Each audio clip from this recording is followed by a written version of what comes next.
السلام عليكم ورحمة الله وبركاته.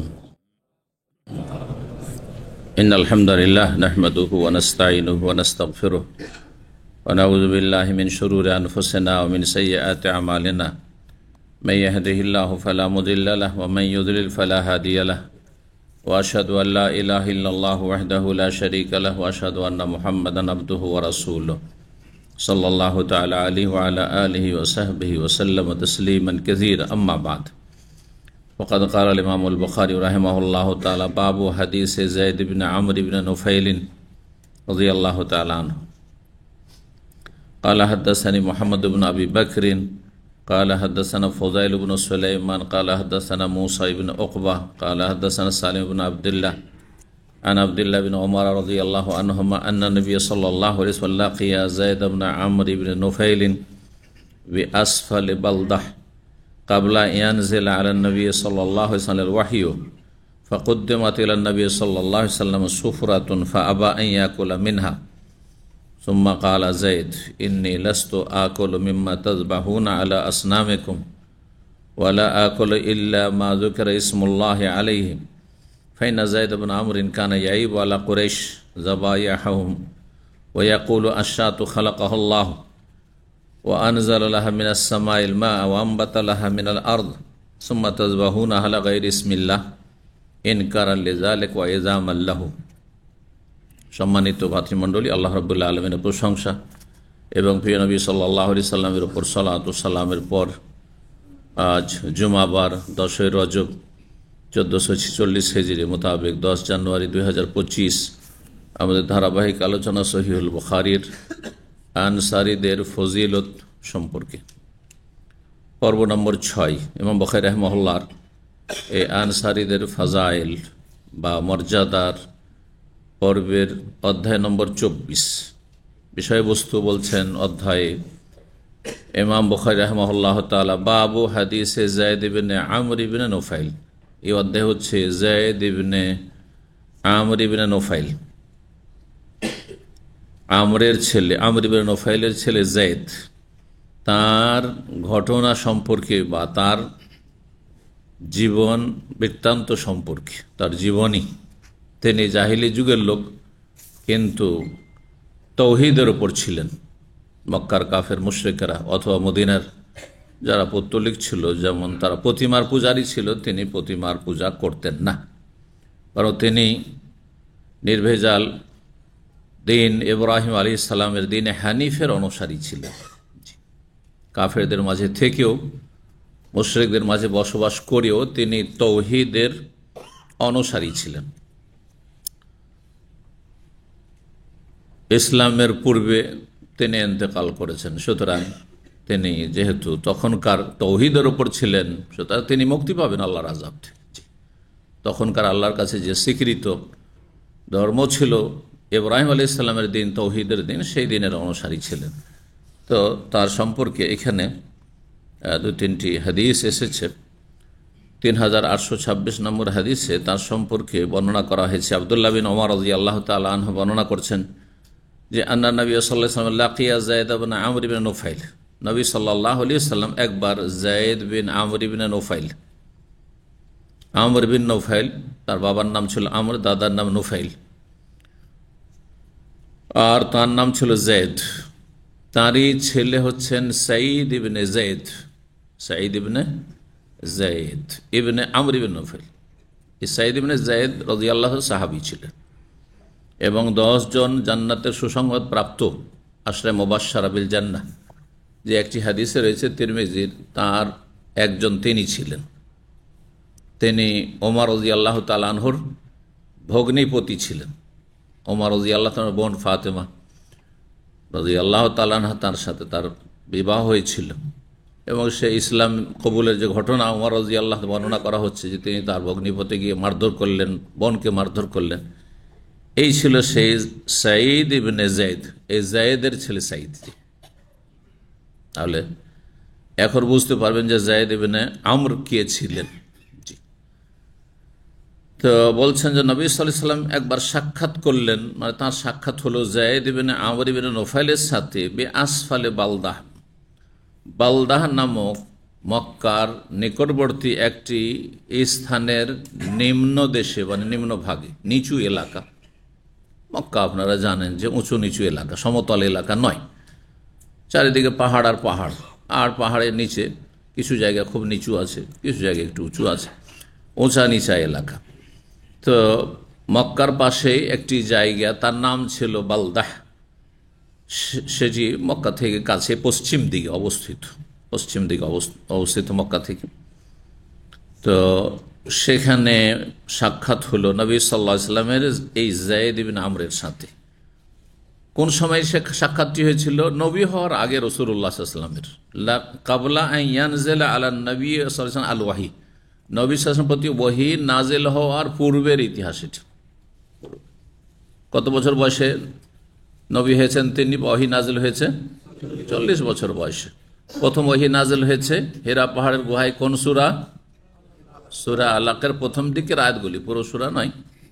ইকরা বিসমি রাব্বিকাল আল্লাযী খালাক আর আল্লামাল ইনসানা মা লাম ইয়ালাম পর্যন্ত, জি 5টি আয়াত। আর তারপর দ্বিতীয় পর্বে নাজল হয়েছে সূরা আল মুদ্দাসসির, ইয়া আইয়ুহাল মুদ্দাসসির কুম ফাআনজির ওয়া রাব্বাকা ফাকাব্বির ওয়া সিয়াবাকা ফাতাহির। দাওয়াতের নির্দেশ আল্লাহ দিয়েছেন দ্বিতীয় পর্বে গিয়ে। প্রথম পর্বে শুধু পাঠ করতে বলেছেন, শিখতে বলেছেন। দাওয়াত দিলে আগে তাহলে কি করতে হবে? পড়তে হবে, হ্যাঁ শিখতে হবে, জ্ঞান অর্জন করতে হবে। এটা প্রথম পর্ব ছিল কোরআনে কারীমের ওহীর আসমানি সিলেবাসের। দ্বিতীয় পর্বে তখন বলেছে ইয়া আইয়ুহাল মুদ্দাসসির, হে চাদর আবৃত কম। এখন অসুস্থ আর মানসিক শারীরিক অসুস্থতায় থাকলে হবে না, আর উদ্বিগ্ন থাকলে হবে না। এখন সাহস করে হিম্মত করে কম দাঁড়াও, জি ফাআনজির, এবং জাতিকে সতর্ক সাবধান করো জাহান্নামের রাস্তা থেকে। যে প্রতিমা পূজায় রয়েছে সোজা জাহান্নাম, এতে কোনো সন্দেহ নাই। শিরকের ধর্ম মানে জাহান্নাম। জি রব্বাকা ফাকাব্বির, এবং রবের বড়ত্ব মহত্ব ঘোষণা করা, তাওহীদ প্রতিষ্ঠা করা। সবচেয়ে বড় বড়ত্ব মহত্ব ঘোষণা করা আল্লাহর হচ্ছে এক, আল্লাহর জন্য যাবতীয় ইবাদতকে সুনির্দিষ্ট করা। যদি আল্লাহর হকগুলি কাউকে ভাগ করে দেন, বা আল্লাহর মতো কাউকে মানে আল্লাহর কাছেও পাওয়া যায় আর খাজা বাবার কাছেও পাওয়া যায়, আল্লাহর কাছেও পাওয়া যায় আর বড় পীরও দিতে পারে। কারণ নাউজুবিল্লাহ, নাউজুবিল্লাহ, এই পীর ভণ্ডদের ধর্মীয় বিশ্বাস সৌফিজমের, তাদের কিতাবগুলিতে এই কুফরি কথা আছে যে আল্লাহ আর বড় পীর একবার হাঁটছেন, শুনেছেন এই ঘটনা? আর তারপরে আল্লাহ রাব্বুল নাউজুবিল্লাহ কি হয়েছেন? হোঁচট খেয়ে পড়তে যাচ্ছেন, তখন কে সামলে নিয়েছে? নারিল্লাহ। কথাটি বলতে একটু ভয় লাগেনি? হিন্দুও তো বলতে ভয় পাবে, হয়তো ইহুদি খ্রিস্টানও বলতে ভয় পায়। আউযুবিল্লাহ, এটা আবার কোনো মুসলিমের জবান দিয়ে বের হয়? এত অধম এদের সম্পর্কে আল্লাহ বলেছে উলাইকা কাল আনআম, এরাই হচ্ছে চতুষ্পদ জন্তুর মতো, বাল হুম আযাল, তার চাইতে অধম। কারণ চতুষ্পদ বিবেক নেই, জ্ঞান নেই, বুদ্ধি নেই, বুদ্ধিহীন, বাক শক্তি নেই। এদেরকে আল্লাহ সবই দিয়েছেন, কলব দিয়েছেন, হিতাহিত জ্ঞান দিয়েছেন, আকল দিয়েছেন, বিবেক দিয়েছেন, আর তারপর জ্ঞান অর্জনের শক্তি ক্ষমতা দিয়েছেন, ভালো মন্দের পার্থক্য করার মতো ক্ষমতা দিয়েছেন। তারপরে অবস্থা, বাক শক্তি দিয়েছেন, বহু নিয়ামত দিয়েছে যা অন্য প্রাণীকে আল্লাহ দেননি। তারপরও এইরকম অবস্থা, আল্লাহ হেফাজত করি এসব অনিষ্ট থেকে। এগুলো হচ্ছে দেশীয় ধর্ম, আর এদের সংখ্যা সবচেয়ে বেশি। এরাই আবার আজকালকার তৌহিদি জনতা, যারা সুফিজমে বিশ্বাসী। আমাদের দেশের তৌহিদ যা খেলতামাশা ফুটপাতে পাওয়া যাচ্ছে, সালাফি মানহাজও ফুটপাতে পাওয়া যাচ্ছে, সালাফি কনফারেন্স, জগা খিচড়ি সব সালাফি, জি ফুটপাতে পাওয়া যাচ্ছে। যেমন এখানে ফুটপাতে মিসওয়াক পাচ্ছেন, কথা বলছেন, ছেঁড়া ফাটা কাপড় পাচ্ছেন, সেকেন্ড হ্যান্ড পাচ্ছেন, ঠিক ওই রকম। আল্লাহ বোঝার তৌফিক দান করুন। বলছেন যে ওহী নাজেলের পূর্বে দেখা হয়েছিল, ফাকুদ্দিমাত ইলান নবী সুফরাতুন, সেই জায়গায় কিছু লোকেরা ছিল যারা নবী সাল্লাল্লাহু আলাইহি সাল্লামের সামনে একটি দস্তরখান পেশ করলো, যাতে খাবার ছিল। সুফরা, আজকাল সুফরা শব্দের ব্যবহার করছেন, কিন্তু সুফরা মানে শুধু দস্তরখান। আর একটি দস্তরখান মানে খাবার ভর্তি দস্তরখান, মানে শুধু খালি দস্তরখান নয়, কি যাতে খাবার থাকে।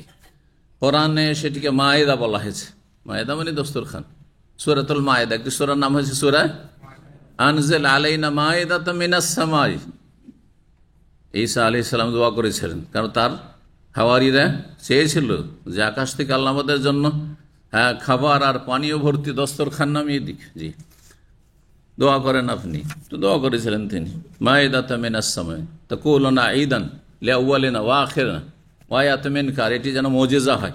ওয়ারযুকনা, আমাদেরকে রিজিক দেন, বিনা মেহনতে, বিনা পরিশ্রম। ওয়া আনতা খায়রুর রাজিকিন। জি, সূরা মায়েদার আয়াত। তো যে সুফরা, তাহলে দেখেন 1400 বছর আগের আরবি এখনো আছে, এখনো আছে। আরবি ভাষার এইটি হচ্ছে একটি বৈশিষ্ট্য যেটি পৃথিবীর কোনো ভাষায় পাওয়া যায় না। পৃথিবীর প্রতিটি ভাষা, যত ভাষা আছে ইংরেজি থেকে শুরু করে সব ভাষা প্রতি 50 বছর পরে অনেকটা পরিবর্তন হয়ে যায়। প্রতি 50 বছর পরে, যারা আগে 50 বছর আগে আপনার বাপদাদারা যে ভাষাগুলি বলতে এখন আপনারা বলেন না, অনেকগুলি একবারে পরিত্যক্ত হয়ে গেছে, আর অনেকগুলি হয়েছে গেয় ভাষা হয়ে গেছে। আপনার নিজেই বোঝান এগুলো ভাষা, এইসব ভাষায় ব্যবহার করে নাকি, তাই না?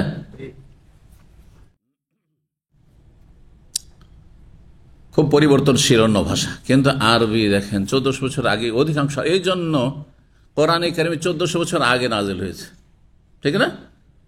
এখনো যারা মোটামুটি আরবি পড়েছে, মাধ্যমিক যদি ভালো করে পড়ে থাকে, মানে রেজাল্ট ভালো করে, আসলে মেহনত করে পড়ে থাকে, শুধু পরীক্ষায় পাশ করা পড়ে। কারণ যারা ছাত্র পড়াশোনা করে মাদ্রাসা স্কুলে, আরব দেশে হোক আর অন্য দেশে হোক, দুই শ্রেণীর আছে। কিছু আছে পাস করার জন্য, শুধু পরীক্ষায় বেছে বেছে যেই জায়গাগুলি পরীক্ষা আসার সম্ভাবনা আছে ওইটাই পড়ে শুধু।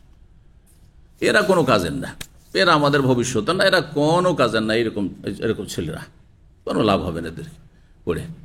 আর কিছু আছেন না, আমি কিছু শিখবো, আমি শিক্ষিত হব, জ্ঞান অর্জন করব, জ্ঞানী হব, উচ্চ শিক্ষিত হব, স্বপ্ন অনেক বড়, তারা কিছু করতে পারবে। তো এজন্য এত সংখ্যায় ছাত্র ছাত্রী লেখাপড়া করে, জীবনে কয়জন সাইন করে, কয়জন কিছু করে দেখাইতে পারে, যে কোনো ময়দানই হোক না কেন।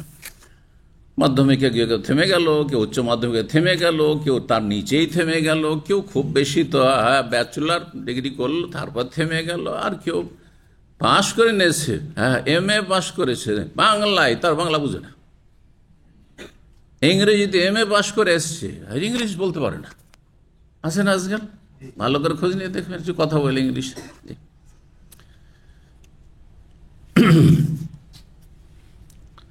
আরবি মাদ্রাসায় দাওরা কেন ডবল দাওরা পাশ করেছে, কামেল টাইটেল, ডবল কামেল টাইটেল পাশ করেছে, আর তারপরে আরবি বলতে পারেন। এখানে আসার পরে কমি মাদ্রাসার মোল্লাগুলো সব আপনাদের মতো, আনাফিরু আন্তাফিরু, আনাফি আকেল আন্তাফি আকেল।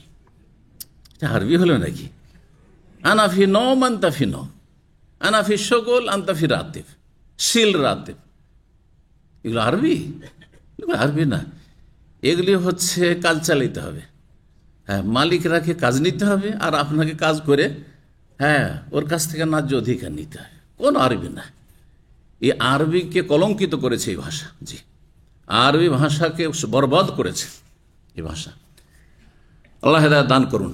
যারা এই ভাষা প্রচলন ঘটিয়েছে তারা কোনো ভালো কাজ করেনি। জি, হয় শুদ্ধ ভাষা বলতে হবে, দুটোই ভাষা, আর নয় মাতৃভাষা। মাতৃভাষা মানে আরবরা যেটা বলছে তাদের বাড়ি ঘরে ছেলে মেয়েদের, সেটা মাতৃভাষা, তাদের আঞ্চলিক ভাষা। আর এটা হচ্ছে শুদ্ধ ভাষা, কিতাবাদের ভাষা, সাহিত্যের ভাষা। তাহলে কিছু শিখতে পারবেন। যার ফলে এখানে 20-30 বছর অনেক রিয়াল নিয়ে গেছেন, কিন্তু কিছু শিখে যায়নি। আজকাল দেখছেন সোশ্যাল মিডিয়াতে আরবি, এটার আরবি এটা হাই, ফি মানে আছি, ফি মানে আছি নাকি? ফি হে, ফি আসলে ফি হে, তো ফি হে মানে আছি, আনাফি, এটা কোনো আরবি না, এগুলো মাফি, এগুলো আরবি নয় এগুলো। যাক, শুদ্ধ আরবি শেখার চেষ্টা করেন, যেটা বলছি, যদি শেখার সময় থাকে। আর যদি বলেন যে কাজ চালাতে হবে আমাকে, আর এখানে আমার গরজ পুরা করতে হবে, আর আপনার মালিকও আপনার থেকে গরজ পুরা করতে হবে, এত সময় নেই যে ওকে লেবারকে আরবি শেখাও বসে বসে, বাস অবকাশ সকল, তাহলে লাকুম দীনুকুম ওয়ালিয়া দীন। জি, তো আল্লাহ হেদায়েত করুন। বলছিলাম কি, সুফরা, সুফরা দেখেন শুদ্ধ আরবি। জি, আমাদের একজন ইংলিশ শিক্ষক ছিলেন, খুব মানে ইংলিশে খুব ভালো, জামিয়া শরীফে বেনারসে। তিনি বলতেন যে শেক্সপিয়ারের কবিতা এখনকার যারা ইংরেজিতে মাস্টার্স করেছে কি পিএইচডিও করেছে, যদি ডিকশনারি কনসাল্ট না করে উপায় না যে বুঝে, অসম্ভব। অথচ তার যুগ কত, 200 বছর, 150-200 বছর, এর বেশি না। তার মানে 150-200 বছর আগের ইংলিশ আজকাল আর ব্যবহার হয় না, ল্যাটিন ভাষা যারা আসো। কিন্তু আরবি ভাষা 1400 বছর আগের, আমরা বুঝছি, কোরআন ভাষা বুঝছি, দেশে পড়ে কোরআন ভাষা বুঝছি, আর তারপরে এখানে এসে আরো বেশি একটু শিখেছি। এই তো, এই নয় যে এখানে এসে আরবি শিখেছি এমনটা নয়। কোরআনের ভাষা 1400 বছর আগে, তারপরও ওই রকমই মোটামুটি আছে। কিছু সংযোজন হয়েছে, নতুন নতুন নিত্য নতুন কিছু আবিষ্কার হয়েছে, তখন কিছু নতুন আরবি এসেছে, তাতেও মডার্ন অ্যারাবিক আছে। কিন্তু কথা হচ্ছে যে পুরনো আরবি একেবারে উপেক্ষিত হয়ে যায়নি, হ্যাঁ, আর সেটা পরিত্যক্ত হয়ে যায়নি। জি, এ হচ্ছে আরবি ভাষার অলংকার বৈশিষ্ট্য, জি, যেটা অন্য কোনো ভাষায় পাবেন না আপনি। তো বলছিলাম, এই সুফরা নিয়ে আসা হলো, মানে খাবার ভর্তি দস্তরখান নিয়ে আসা হলো। নবী সাল্লাল্লাহু আলাইহি ওয়াসাল্লাম খেতে চাইলেন না, অস্বীকার, না খাবো না। সুম্মা কালা যায়েদ, যায়েদ বললেন, ইন্নী লাস্তু আকুল মিম্মা তাযবাহুনা আলা আসনামিকুম। তাই নবী সাল্লাল্লাহু আলাইহি ওয়াসাল্লাম আগে থেকে শিরক ঘৃণা করতেন, কারণ জানতেন যে এইসব গায়রুল্লাহর নামে ইয়ে হচ্ছে।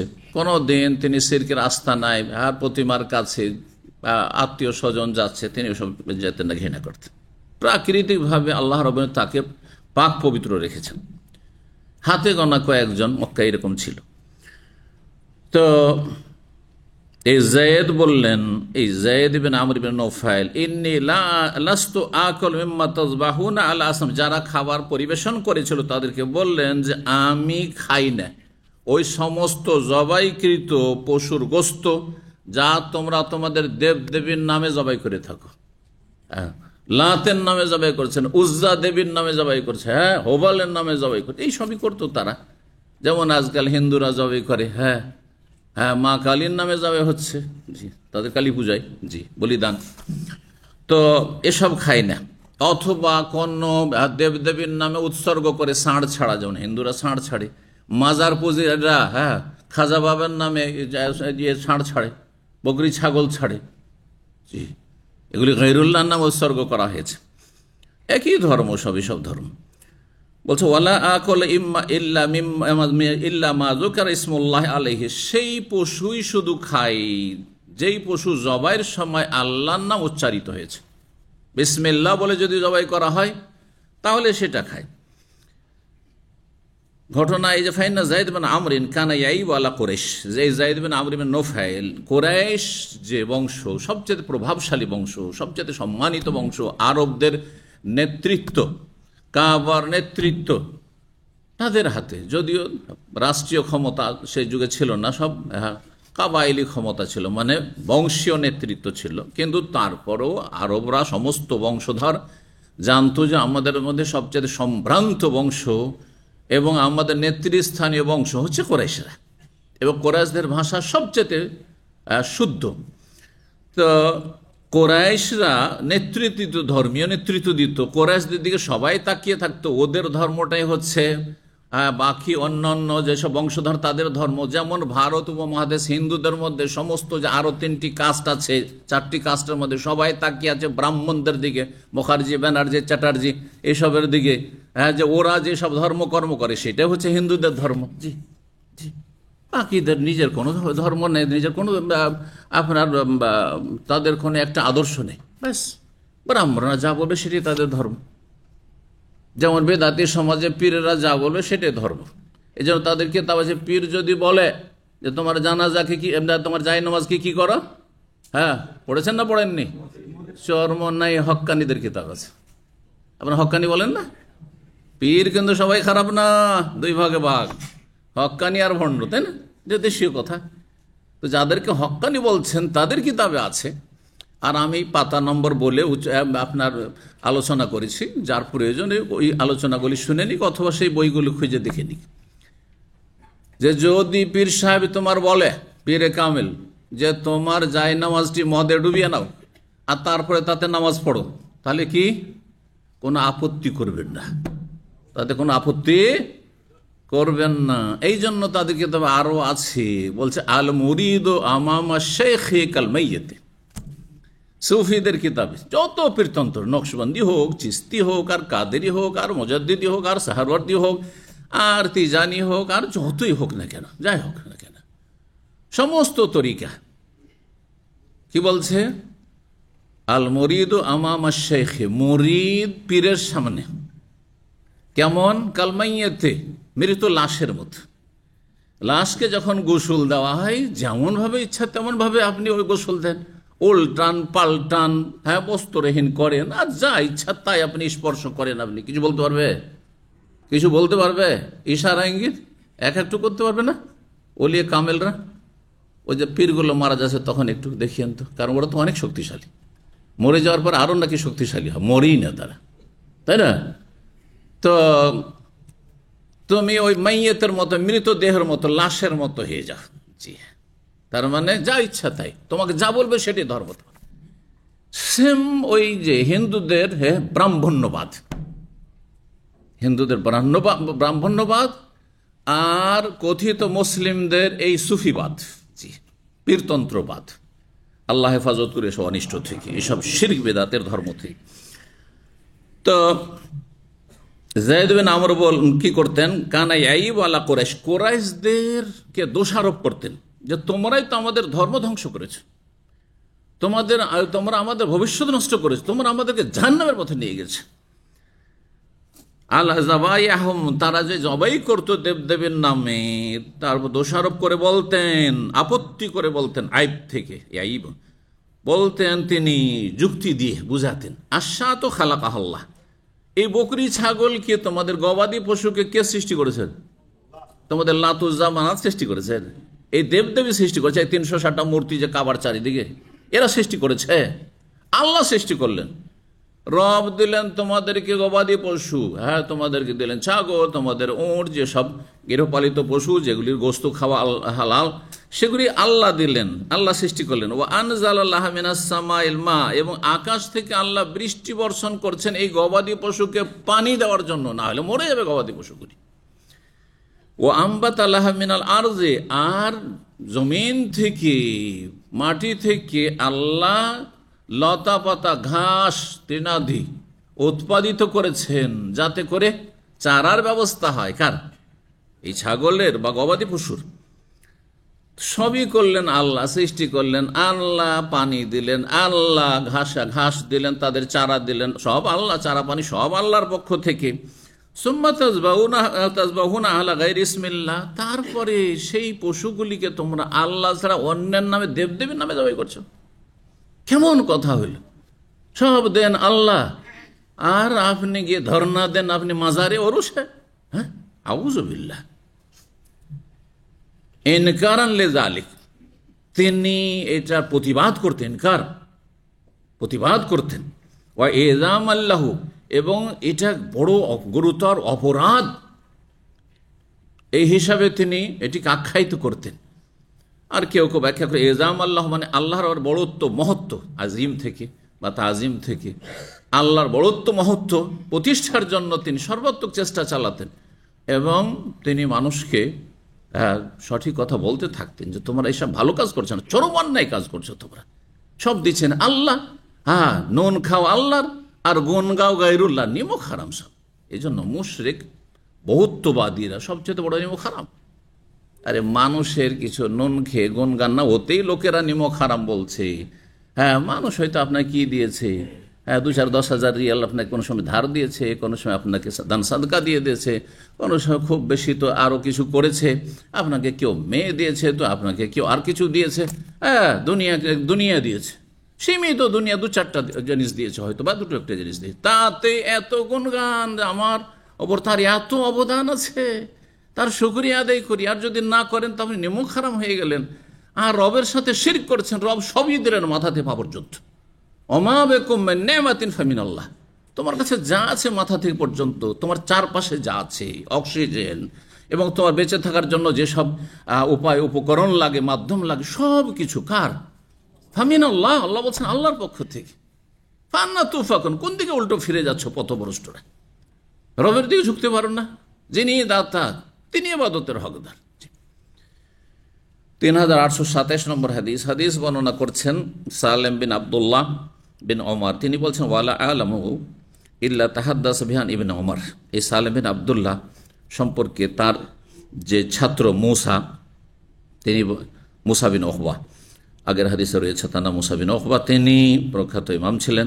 তিনি বলছেন আমি মনে করি নিশ্চিত যে তিনি এই হাদিসটি বর্ণনা করেছেন, ঘটনাটি ইবনে ওমর তার পিতা আব্দুল্লাহ বিন ওমর থেকে, কারণ অধিকাংশ বিষয়গুলি সালেম বিন আব্দুল্লাহ তার পিতার থেকে বর্ণনা করেছেন, কারণ তিনি তার প্রধান ওস্তাদ ছিলেন, বাবা এবং ওস্তাদ। আর বাবা যদি শিক্ষিত হয় তাহলে তিনি হোসেন মূল ওস্তাদ, কিন্তু আসলে আন্না যায়েদ বিন আমর বিন নফল খারাজ ইলা শাম। এই ঘটনাটা কিভাবে তিনি তৌহিদের দিশা পেলেন? মক্কায় এইসব শিরক কুফরি নোংরামিতে থেকে আর সমস্ত পাপে ডুবেছিল জাতি, জীবন্ত মেয়েদেরকে, কন্যা সন্তানকে দাফন করত তারা, আর এইসব নোংরামের মাঝে তিনি তৌহিদ লা ইলাহা ইল্লাল্লাহ কিভাবে খুঁজে পেলেন? তিনি শিরক মুক্ত কি করে হলেন তিনি? আর খাঁটি দিনে ইব্রাহিমের দিকে কি করে তার প্রত্যাবর্তন হইল? এই প্রতিকূল অবস্থায় ঘটনা বর্ণনা করছেন। বলছেন যে যায়েদ বিন আমর বিন নফল একবার শাম দেশে গেলেন।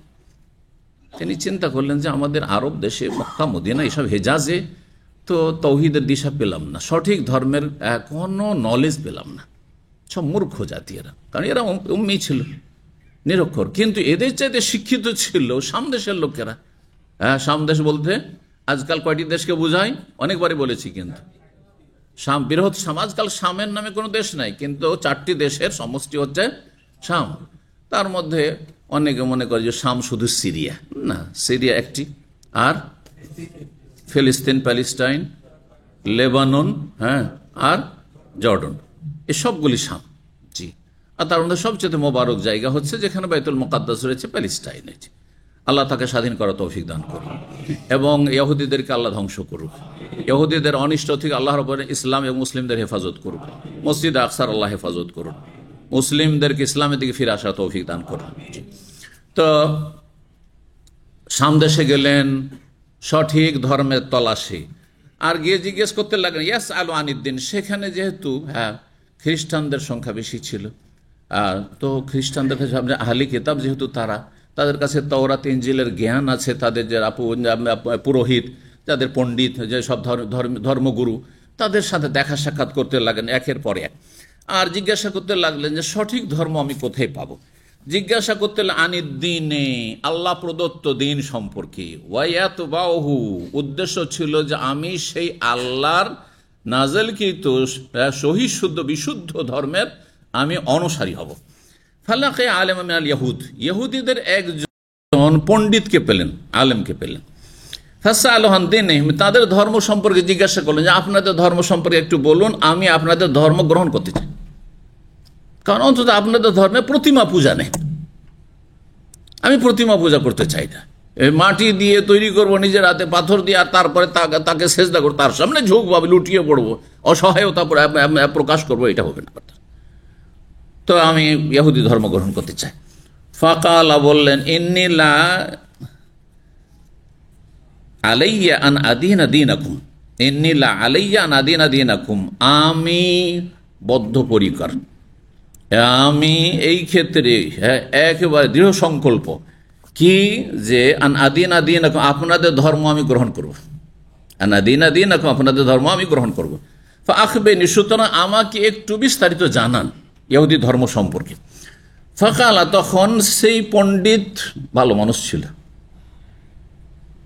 দেখেন আজকাল হিন্দুদের মধ্যে একটি গোষ্ঠী আছে যারা বলে আমরা সনাতন ধর্মের অনুসারী, এমনি সবাই বলে, কিন্তু যেমন আমাদের মাজার পূজারীরা বলে যে আমরা হচ্ছে সুন্নি মুসলমান, আমরা হচ্ছে আহলে সুন্নাত, বলছে না?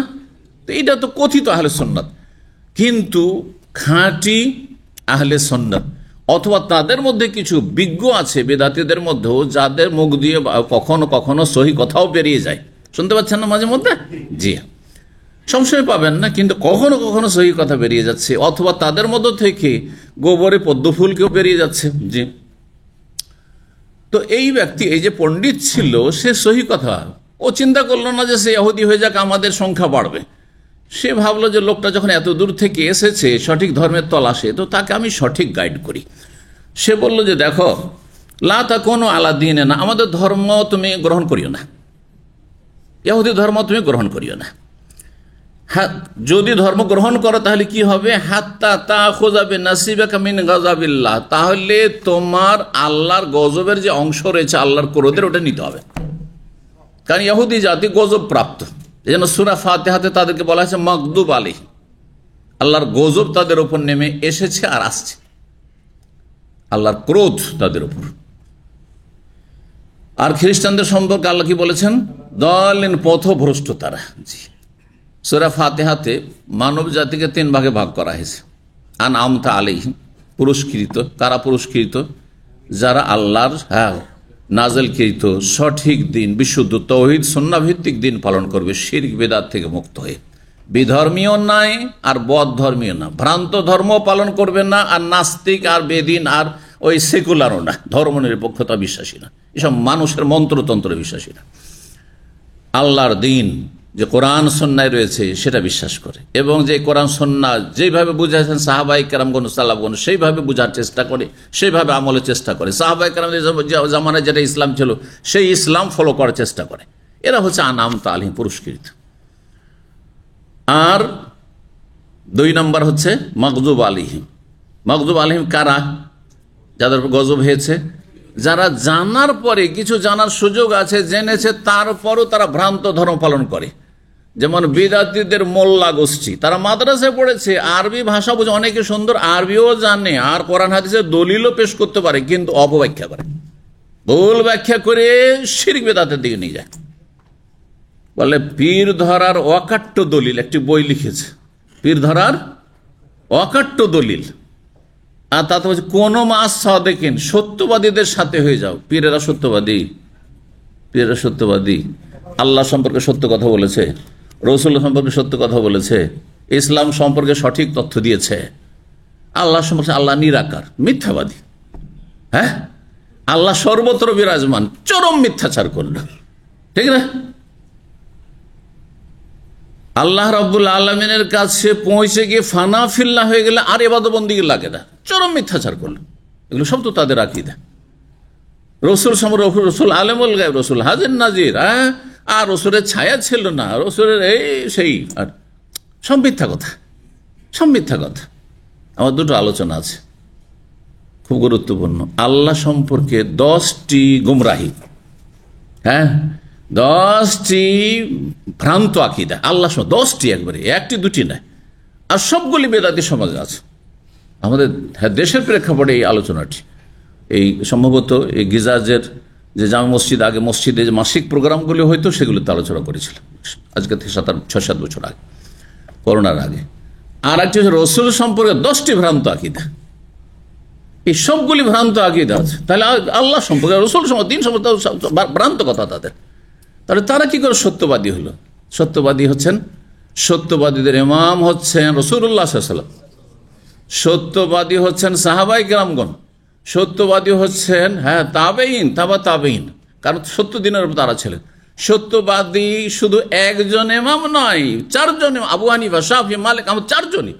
তুই একজনকে মানবেন, বাকি 3 জনকে ছেড়ে দেবেন, তো কি করে সত্যবাদীদের সাথে? আল্লাহ বলছেন একজন সত্যবাদীকে ধরে না, বলেছেন না, কোন মাস সাদেকিন, বহু বচন, সাদেকের বহু বচন হচ্ছে সাদেকিন, তাহলে 4 জনের সাথে থাকতে হবে। আমরা 4 জনের সাথে আছি, এ বুঝতে পেরেছেন? ইসলামকে বোঝার চেষ্টা করুন। আপনি 4টা দিক আছে, চারিদিকে না তাকে শুধু একদিকে তাকিয়ে থাকবেন, বলছে আমি খুব একবার সজাগ হয়ে গাড়ি চালাচ্ছি, ড্রাইভ করছে নাকি? না না না, ইসলামের গাড়ি অ্যাক্সিডেন্ট করবে আপনার একজনের তকলিদে সাক্ষী করলে। যেমন আপনি একদিকে তাকিয়ে আছেন আর গাড়ি চালাচ্ছেন, গাড়ি যারা ড্রাইভার তারা কি বলে, কয়টা চোখ থাকতে হয় ড্রাইভারের? সামনে ডানেও দেখতে হয়, বামেও দেখতে হয়, পেছনে 4 চোখ লাগে। এই 2টো চোখ দিয়ে 4 চোখের কাজ করতে হয়, ঠিক কিনা? আপনি 4 জনকে মানবেন না? আপনি 4 জনকে মানা ফরজ, আর তারপর তারা বলে যে 130 ফরজ। এও ভ্রান্ত কথা, এইটাও মিথ্যা কথা। আচ্ছা, 130 ফরজ, তার মধ্যে 4 মযহাব 4 ফরজ, 4 মযহাব 4 ফরজ, তো 4টা পালন করতে হলে একটা করলেই হবে। আচ্ছা, তাদের লজিকে আসেন যে 4 মযহাব 4 ফরজ, মেনে নিলাম, তো 4টা ফরজ আদায় করতে হলে একটা করলেই হবে, 4টাই করতে হবে। তাহলে তো আমরা তো 4টা করছি, তোমরা তো একটা করছো। তোমরা যে হানফি তো হানফি, শাফি তো শাফি, মালিক তো মালিক, আমরা তো সবই। হ্যাঁ, কোরআন হাদিসের সাথে যার মিলছে, যখন মিলে গেল আবু হানিফার সাথে তখন হানাফি আমি, যখন আমি শাফির সাথে মিলে তখন শাফি, কোরআন হাদিসের অনুকূলে যখন হইলো, যখন দেখা গেল যে আহমদ বিন হাম্বলের সাথে মিলছে কোরআন হাদিসের কথা, তখন আমি হাম্বেলি হয়ে গেলাম, যখন দেখা যাচ্ছে আমার মালিকের সাথে মিলছে তখন মালিক হয়ে গেল, আমরা সবই। এবার বোঝা গেছে, তাহলে 4 ফরজ আমরা আদায় করছি, তোমরা কোথায় আদায় করছো? এখন কেউ তাদের লজিকে বলে যে 4 মযহাব 4 ফরজ, একটা মানলে কাজ চলবে, তাহলে 5 ওয়াক্ত নামাজ ফরজ 1 ওয়াক্ত পড়লেই চলবে নাকি? চলবে? বলুন দেখি। আল্লাহ যেন বুঝার তৌফিক দান করুন। তারপরে যদি অবুঝ থেকে যান, তাহলে কোনো ওজর নেই রবের কাছে, যা আল্লাহ আমি জানতাম না। তো ফিরে আসি। হ্যাঁ, গজব কেন? কারণ তারা জানে, তারপরও তারা বিভ্রান্ত, সেই জন্য গজব কাদের ওপর? ইহুদিদের ওপর, এবং ইহুদিদের বৈশিষ্ট্য যার মধ্যে রয়েছে। ইহুদিদের বৈশিষ্ট্য কার মধ্যে আছে? যে মাদ্রাসায় পড়েছে, তারপর নিজ বিভ্রান্ত, জাতিকে বিভ্রান্ত করছে। বেদাতি বক্তা, বেদাতি লেখক, বেদাতি আলোচক, এদের আল্লাহর গজব হচ্ছে। কেন? ইহুদি আদর্শ তাদের মধ্যে রয়েছে, ইহুদি চরিত্র রয়েছে। আর দল্লিন কারা? যারা মূর্খতার কারণে বিভ্রান্ত, জাহান্নামের রাস্তায় চলছে, বেদাতি জনগণ। আর বিগত যুগের খ্রিস্টানরা, কারণ খ্রিস্টানদের মধ্যে ইহুদিদের মতো শিক্ষিত ছিল না, আর পুরোহিত ছিল না, জ্ঞানী ছিল না। যেমন তাওরাতের জ্ঞানী ছিল, তো ঈসা আলাইহিস সালাম অনুসারীদের মধ্যে অশিক্ষিত সংখ্যা বেশি, তাদের মধ্যে আলেমদের, পুরোহিতদের অভাব ছিল, যার ফলে অজ্ঞতার কারণে তারা বিভ্রান্ত হয়েছে খ্রিস্টানরা। যেমন মুসলিম সমাজের অধিকাংশ জনগণ সঠিক দিন সম্পর্কে অজ্ঞতার কারণে বা জ্ঞানের শোচনীয়তার কারণে, জ্ঞান না থাকার কারণে তারা বিভ্রান্ত জনগণ, বেচারারা সিধা সাধা। তাদেরকে যদি সুন্দর করে বুঝিয়ে দেওয়া হয় তৌহিদ কি জিনিস, আর সুন্নাত কি জিনিস, শির কি জিনিস, বেদাত কি, শির কত প্রকার, বেদাত কোনগুলিকে বলে, এইসব যদি বুঝিয়ে দেওয়া হয় আর চিহ্নিত করা হয় যে মিলাদ করছো, এটা নবী সাল্লাল্লাহু করেন সুতরাং বিদাত, জন্মবার্ষিকী পালন করছো, নবী সাল্লাল্লাহু করেনি সুতরাং এটি বিদাত, আর তারপর নিয়ত পড়ছো, এটি নবী সাল্লাল্লাহু সাহাবীরা করেন সুতরাং বিদাত, বুঝিয়ে নেবে। কিন্তু বিদাতি মোল্লা বুঝবে না, কারণ ভাইরাস আক্রান্ত, রোগী, বেশি রোগী। জি, এই রোগ সহজে ভালো হবে না যতক্ষণ ভাইরাস মুক্ত না হবে। তো তাদেরকে আল্লাহ দল্লিন বলেছেন। কারা বেশি অপরাধী? যাদের উপর আল্লাহর গজব, তারা বেশি অপরাধী, কারণ তারা জানার পরেও নিজেও বিভ্রান্ত, অন্যদের বিভ্রান্ত করেছে। আর জনগণ বিভ্রান্ত, তারা অপরাধী, কিন্তু অত বড় অপরাধী নয়। জি, তাই ইহুদি কিন্তু গজবের কথা বলেছে, আর যখন খ্রিস্টান আলেমের কাছে আসছে, তখন লানতের কথা বলেছে। লানত আর গজবে অর্থের দিক থেকে অনেকটা পার্থক্য আছে। আল্লাহর গজব আর আল্লাহর লানত, লানতের চাইতে বেশি কঠিন, শক্ত ভাষা হচ্ছে গজব। জি, তো জেদকে যখন বলা হলো যে ওই পুরোহিত, কোন পুরোহিত? খ্রিস্টান না ইহুদি ধর্মের, বললো যে আমাদের ধর্ম যদি তুমি গ্রহণ করো, তাহলে তোমার যে আল্লাহর গজবের অংশ, ইহুদিরা প্রত্যেকে আল্লাহর গজব পাবে 1 ভাগ করে করে, কারণ মগজুব আলাইহিম তারা। হ্যাঁ, সুতরাং তোমাকে 1টা ভাগ নিতে হবে। তখন যায়েদ বলল, মা ফিরু ইল্লা মিন গাযাবিল্লাহ, আমি তো আল্লাহর গজব থেকে রক্ষা পাওয়ার জন্য পালিয়ে এসেছি, আবার আল্লাহর গজব নিতে তোমার কাছে এসেছি? না না না, আমি গজব নেব না, তাহলে আমি আর খ্রিস্টান ধর্ম গ্রহণ করবো না। ওয়ালা আহমেলু মিন গাযাবিল্লাহ শাইয়ান আবাদা, আল্লাহর গজবের কোনো কিছু কখনো আমি বহন করতে পারবো না, এটা আমি বরদাস্ত করতে পারবো না। ওয়ানা আস্তাতিউহু, আর সেটা আমি পারবো না। ওয়ালা আহমেল, আমি বহনও করবো না, আর বহন করতে পারবো না, এটা উদ্দেশ্য তার। ফাহাল তাদুল্লুনি আলা গায়রিহি, আপনি অন্য কোন ধর্মের কথা বলেন, যেই ধর্মে আমার মুক্তি আছে, আল্লাহর অনুগ্রহ পাবো, আল্লাহ সন্তুষ্টি পাবো। কালা, তখন ওই পাদ্রী বলল, মা আলামু ইল্লা আন ইয়াকুনা হানিফান, আমি কোন ধর্ম পৃথিবীতে যাই না, তবে তুমি যদি দ্বীনে হানিফের অনুসারী হয়ে যাও তাহলে ভালো। দ্বীনে হানিফ, দ্বীনে হানিফ কার দিন ছিল? ইব্রাহিম আলাইহিস সালাম। কুল বাল মিল্লাতা ইব্রাহিম হানিফা, আল্লাহ কোরআনে বলেছেন, ইন্না ইব্রাহিম কানা উম্মাতান কানাতান লিল্লাহি হানিফা ওয়া লাম ইয়াকুন মিনাল মুশরিকিন মা কানা ইব্রাহিম ইয়াহুদিয়ান ওয়ালা নাসরা ওয়ালাকিন কানা হানিফা মুসলিমান। ইব্রাহিম আলাইহিস সালাম ইহুদিও ছিলেন না গজব প্রাপ্ত, আর খ্রিস্টান লানত প্রাপ্তও ছিলেন না। ওয়ালাকিন কানা হানিফ, হানিফ মানে একনিষ্ঠ, আল্লাহ অভিমুখী ছিলেন, মুসলিমান, এবং তিনি মুসলিম আত্মসমর্পণকারী ছিলেন। তো তুমি হানিফ হয়ে যাও তাহলে ভালো। কালা যায় জায়দ বলেন, অমাল হানিফ, আবার হানিফ কি জিনিস আমি তো বুঝি না, দিনে হানিফ কি? কারণ ওর ওপর কি পর্দা পড়ে গেছে। কারণ মক্কার মুশরিকরা নবী সাল্লাল্লাহু আলাইহি ওয়াসাল্লামের আবির্ভাবের 300 বছর আগে শিরকের ধর্ম পালন শুরু করেছে। 300 বছর আগের যে তৌহিদের ইতিহাস ছিল সেটা মক্কার লোকেরা ভুলে গেছে, জানেন। পূর্বপুরুষ 300 বছর আগের পূর্বপুরুষ মানে হয়তো 10-15 মানে পুরুষ ওপরে, তাহলে তারা তৌহিদের ওপর ছিল, তারা দিন হানিফের ওপর ছিল। কি বা জানে, ও জ্ঞান চর্চাও নাই, ওই রকম কোনো জানার কোনো সূত্র নাই, বই পুস্তকও নাই, সুতরাং জানে না কিছু দিনে হানিফ। অথচ দিনে হানিফ ফের প্রচার প্রসার হয়েছে কোত্থেকে? এই মক্কা থেকে। ইব্রাহিম আলাইহিস সালাম বারবার করে মক্কাতুল মুকাররমে এসেছেন, এখানে কাবা ঘর নির্মাণ করেছেন, এখানে ছেলে স্ত্রীকে রেখে গেছেন। তো তিনি তখন বললেন, কালা দিন ইব্রাহিম, ইব্রাহিম আলাইহিস সালামের ধর্মের নাম হচ্ছে দিন হানিফ, লাম ইয়াকুন ইয়াহুদিয়ান ওয়ালা নাসারা, তিনি ইহুদিও ছিলেন না আর খ্রিস্টানও ছিলেন না। ওয়ালা ইয়াবুদু ইল্লাল্লাহ, তিনি একমাত্র আল্লাহর ইবাদত করতেন। ফাখারাজা যায়েদ, যায়েদ সেখান থেকে বেরিয়ে আসলেন সেই ইহুদি পণ্ডিতের কাছ থেকে। ফালাকি আলেমান মিনান নাসারা, একজন খ্রিস্টান আলেম পুরোহিতের সাথে দেখা করলেন। ফাজাকারা মিসল, ওই রকমই কথাবার্তা হইল। আর তিনি বললেন যে আমি আসলে এসেছি সুদূর এই সামদেশে মক্কাতুল মুকাররম হিজাজ থেকে এসেছি। কিসের জন্য? আমি সঠিক দিনের তলাশে এসেছি গ্রহণ করার জন্য। ফাকাল লান তাকুনা আলা দীন হাত্তা তাখুযা বিনাসিবিকা মিন লানাতিল্লাহ, যদি আমাদের দিনের তুমি অনুসারী হয়ে যাও তাহলে আল্লাহর লানতের একটা ভাগ খ্রিস্টান প্রত্যেকে নেবে, তোমাকেও নিতে হবে। সত্য কথা বলে দিল, কারণ আমাদের লোকেরা ধর্মের উপর নেই, ধর্মের নাম অধর্ম। কথাটি বলতে গিয়ে আমি ছুটে গেছি, আমি কিছু আলোচনা শুনি সনাতন ধর্মের পণ্ডিতদের কাছ থেকে শুনেছি। সনাতন ধর্মের পণ্ডিতরা এখনো বলে যে হিন্দু ধর্মের মূল আদর্শে মূর্তি পূজা নেই, মূর্তি পূজা নেই। বিভিন্ন সনাতন ধর্মে যারা পণ্ডিত তারা যখন স্টেজে আসে এই কথাগুলি বলে।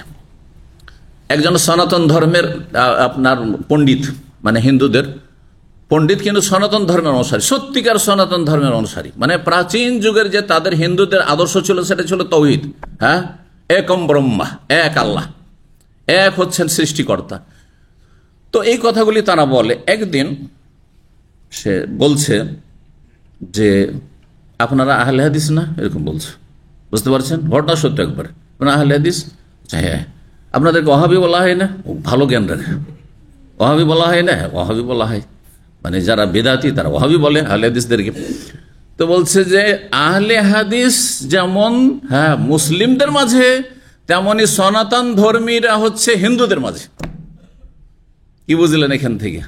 কথাটি খুব গুরুত্বপূর্ণ কথা, একটা শিক্ষিত মানুষের কথা, ধর্মের পণ্ডিত মানুষের কথা একটি।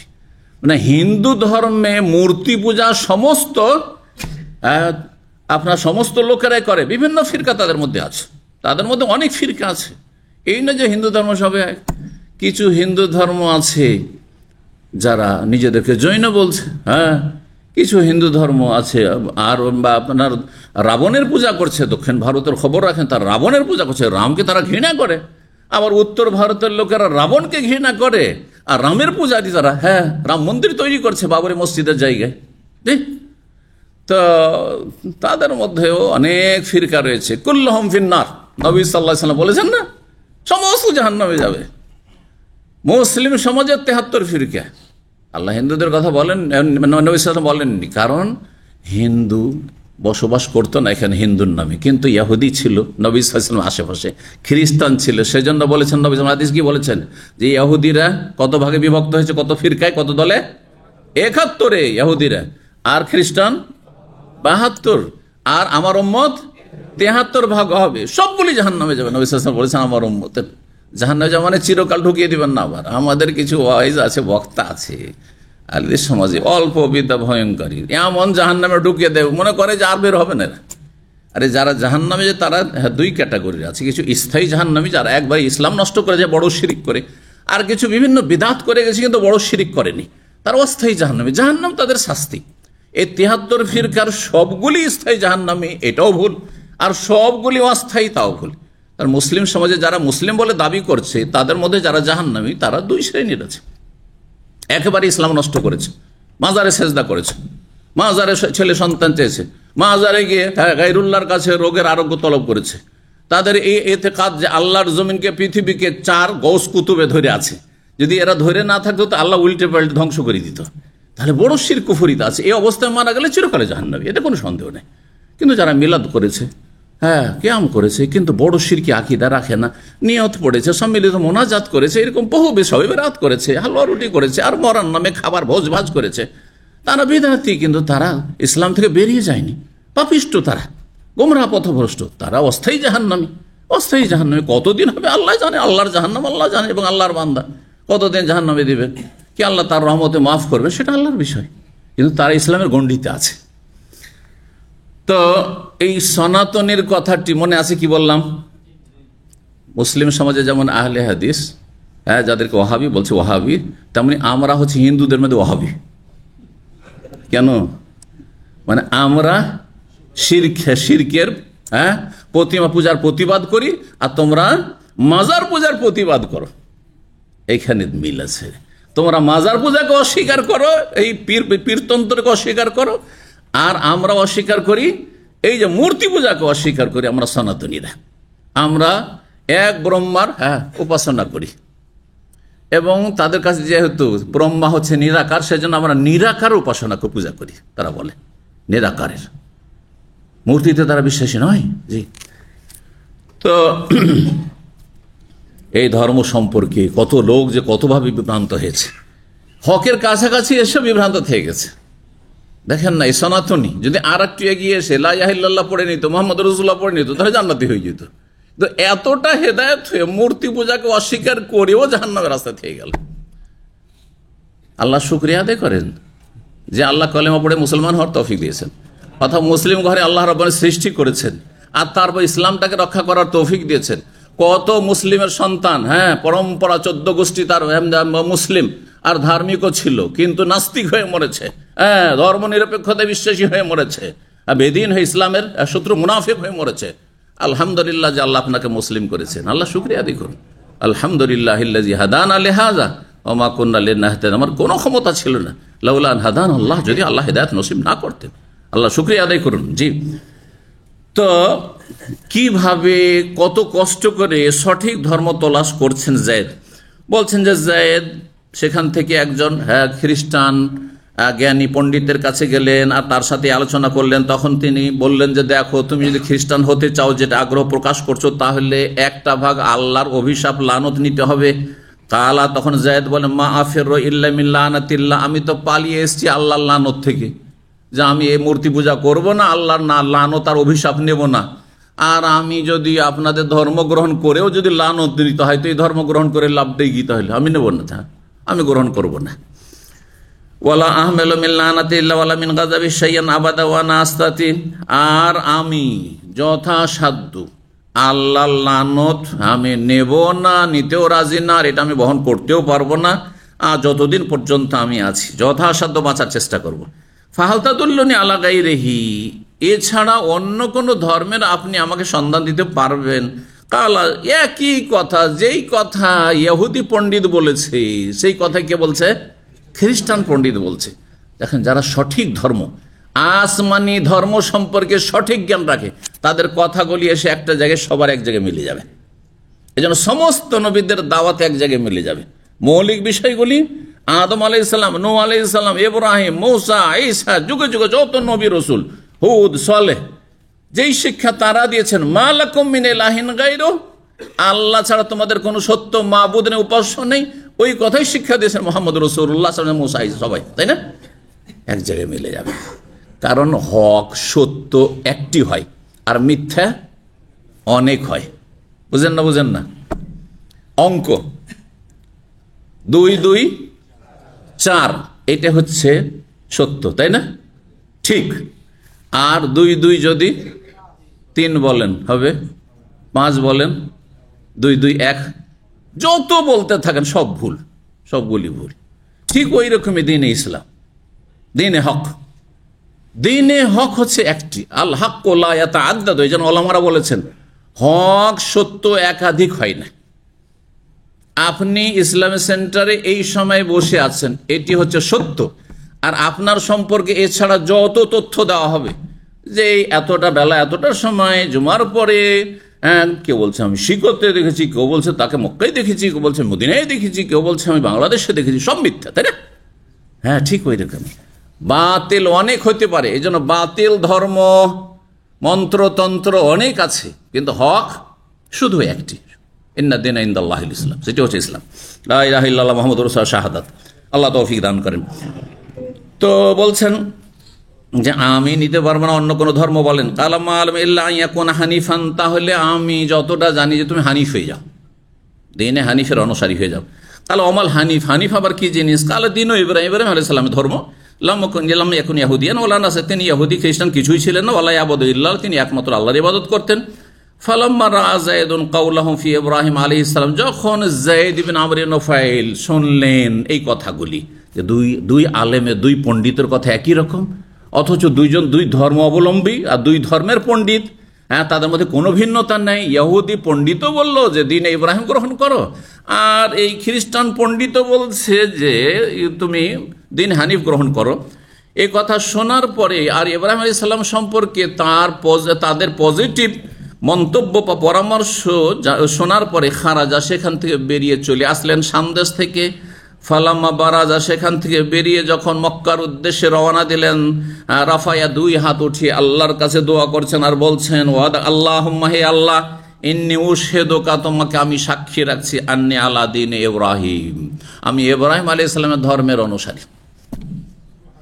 নবী সাল্লাল্লাহু আলাইহি সাল্লাম এইরকম কিছু মানুষ যাদের সম্পর্কে সুসংবাদ দিয়েছেন যে তারা জান্নাতি, যদিও তারা ইসলামের যুগ পায়নি, কোরআনের যুগ পায়নি, তবুও তারা জান্নাতি। জি, 3828 নম্বর হাদিস।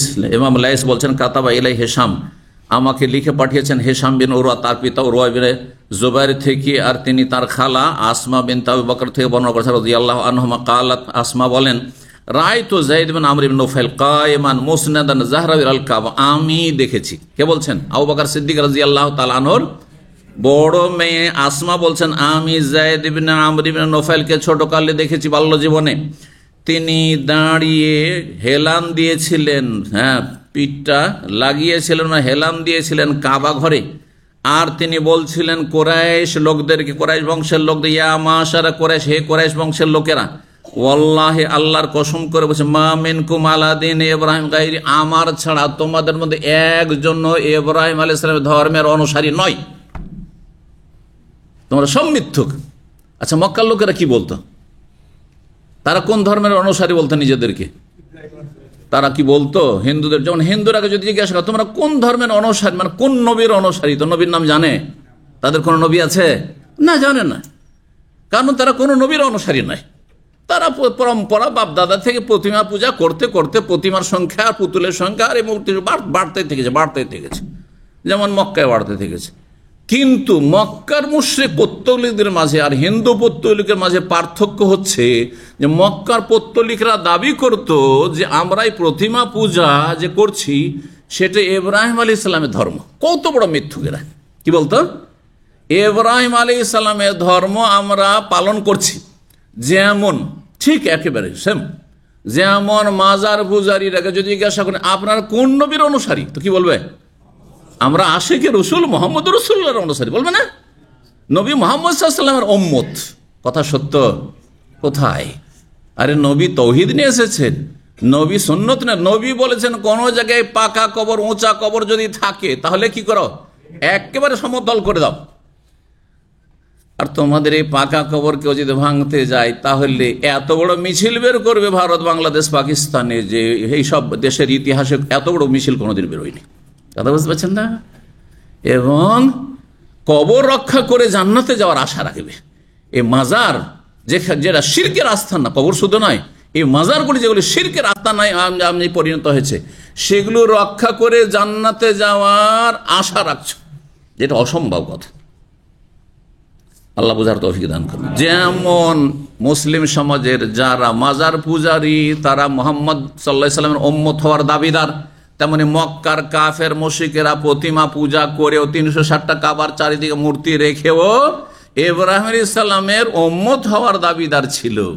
এই জন্য আল্লাহ কোরআনে বেশ কিছু আয়াতে এই বিষয়ের খণ্ডন করেছেন, যে মা কানা ইব্রাহিম ইয়াহুদিয়ান ওয়ালা নাসরানিয়ান।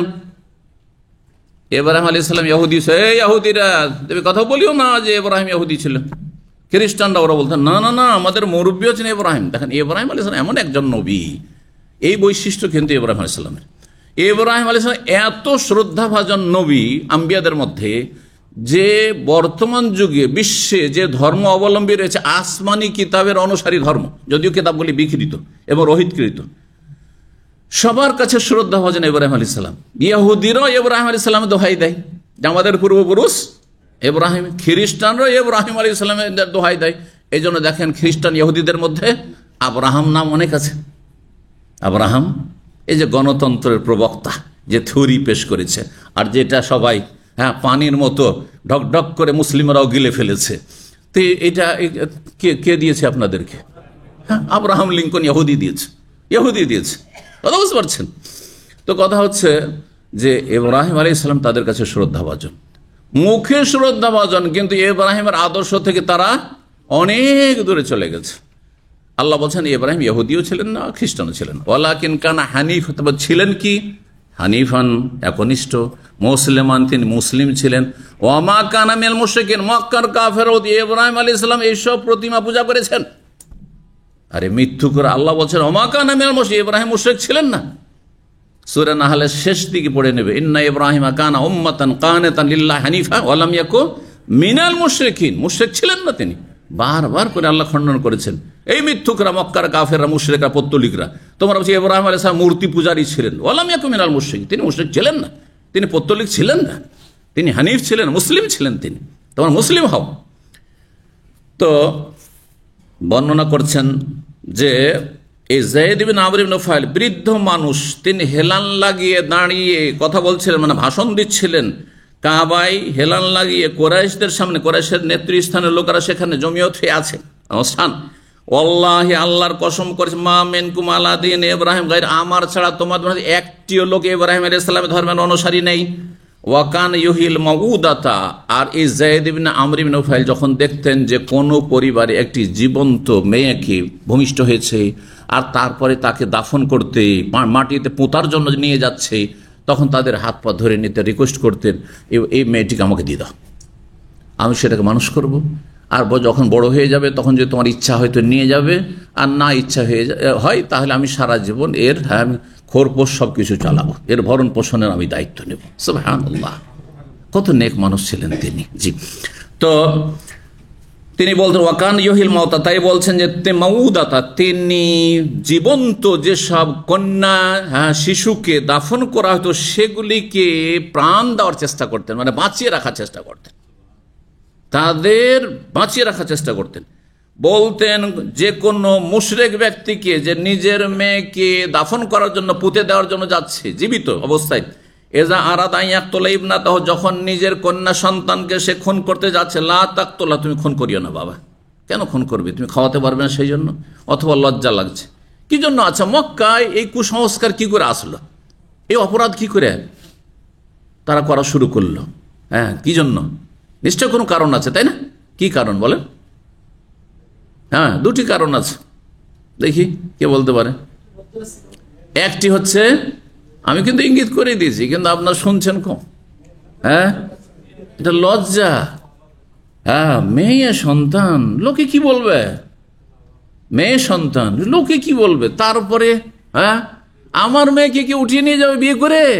হ্যাঁ, আর ওর সাথেও সংসার করে আমার মেয়ে, এটা আমার মানহানি মনে করতো। বুঝতে পারছেন না? এটা একটা কারণ। আর একটি কারণ, ওয়ালা তাকতুলু আওলাদ খাশিয়াতে ইমলাক, কোরআনে, হ্যাঁ, দারিদ্রের ভয়ে, খাওয়াতে পারবো না, হ্যাঁ, অভাবের ভয়ে তোমরা নিজের সন্তানকে হত্যা করিও না। অভাব, খাওয়াতে পারবো না। কয়টি কারণ হলো? আর একটি কারণ আছে, শুনে নেন আরেকটি, ভালো করে তাহলে শুনে নেন বিষয়টি। কি কারণ? হ্যাঁ, তারা বলতো যে আজকালকার যারা আপনার ইসলামী আদর্শ থেকে দূরে সরে গেছে, মুসলিম সমাজেরও আর অমুসলিমও, তাদের চাইতে ওরা ভালো ছিল। কিন্তু এই থিওরিতে তারা বলতো যে আমাদের রাত দিন যুদ্ধ করতে হচ্ছে, কারণ গোত্রীয় শাসন, বংশীয় শাসন, এক বংশের আর এক বংশের সাথে মারামারি লড়াই লেগেই থাকছে। তো লাঠিয়াল বাহিনীর দরকার, গ্রাম অঞ্চলের লাঠিয়াল বাহিনী তো আপনারা জানছেন, তাই না? জনবল দরকার। তো জনবলে এই মেয়েরা কি কাজে আসবে? ছেলে সন্তান হলে কাজে আসতো, কিন্তু এই মেয়ে তো কোনো কাজে আসবে না। শুধু এগুলোকে রেখে লাভটা কি?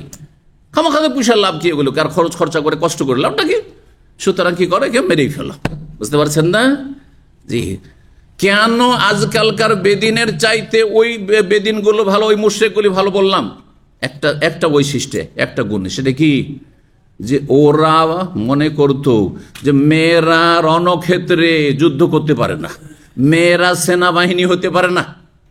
আর আজকালকার বেদিনরা বলছে না, সমান অধিকার।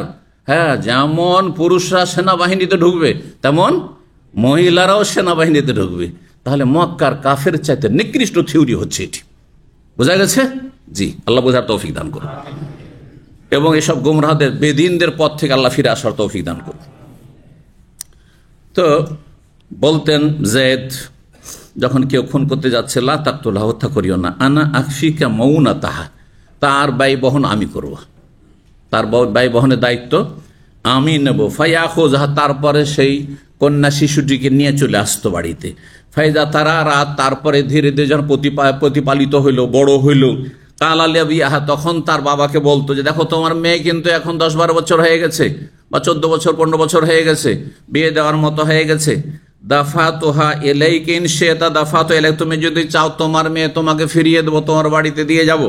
ওয়া ইন শি'তা, তুমি যদি না দরকার না, নেবো না, এসব ঝামেলা। কাফাইতুকা মাউনাতুহা, তাহলে তার ভরণ পোষণের, ব্যয় বহনের সমস্ত দায়িত্ব আমি আজীবন নিতে থাকবো। জি, আল্লাহু আকবার।